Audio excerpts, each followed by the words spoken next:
2 months to the presidential election, and Iran not letting up.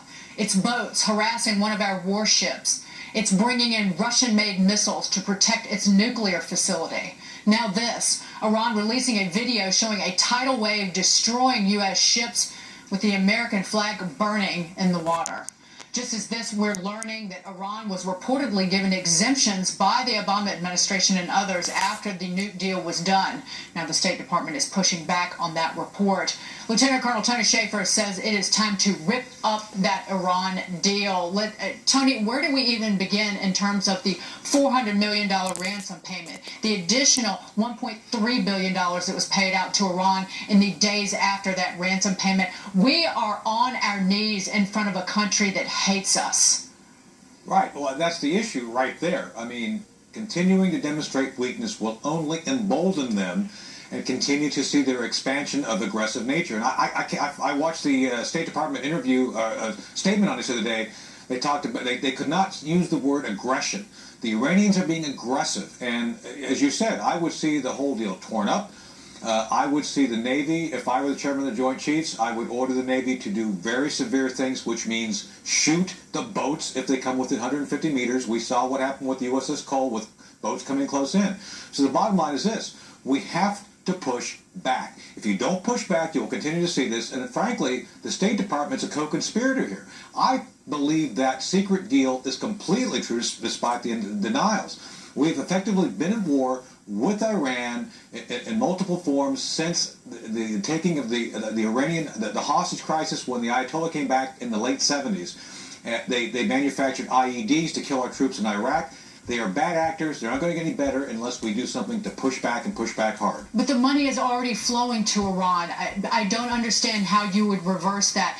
They're testing ballistic missiles, and the UN says, well, that's not consistent with the spirit of the deal. We've allowed Boeing to ink a deal worth almost $18 billion to sell planes to Iran, and the money is certainly flowing in from Europe, which the Secretary of State John Kerry himself has encouraged.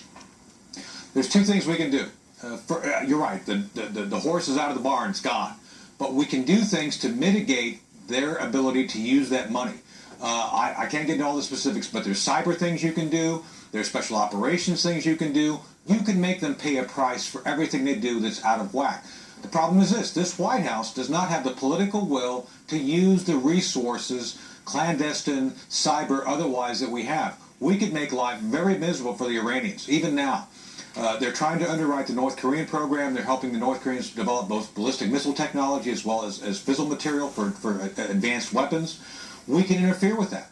But again, unless the White House directs this to happen, we're going to continue to see the Iranians do what they're doing, and it's going to get worse. We paid a $400 million ransom for those hostages, and now what's happening? The former leader Ahmadinejad is telling President Obama, hey, you've got $2 billion of Iranian money that's in New York banks that's supposed to go to the victims of Iranian-sponsored terrorism. They want that back. By the end of this President Obama's term, don't you think that Iran's going to come back and say, hey, we've got more of your hostages. Why not that $2 billion that's sitting in New York City?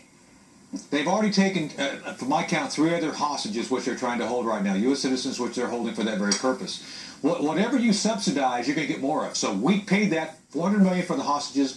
The Iranians saw it work. They're going to do it again, and they're going to expand it. So this is the bottom line. Until there's a change of leadership at the White House, we're not going to see this change, and that's the only way we're going to see a change. We have to maintain that $2 billion. We got to do other things to get the money back as best we can, even if it can't be in cash. We got to do something. But we cannot allow this to continue, or else we will see the Iranians continue to expand both their influence in the region and the bad acts against us and the American citizens who travel abroad. Lieutenant Colonel Tony Shaffer. Tony, great to see you. Great, thank you. Good seeing you. Take care. Russian hackers reportedly targeting voter databases in at least 2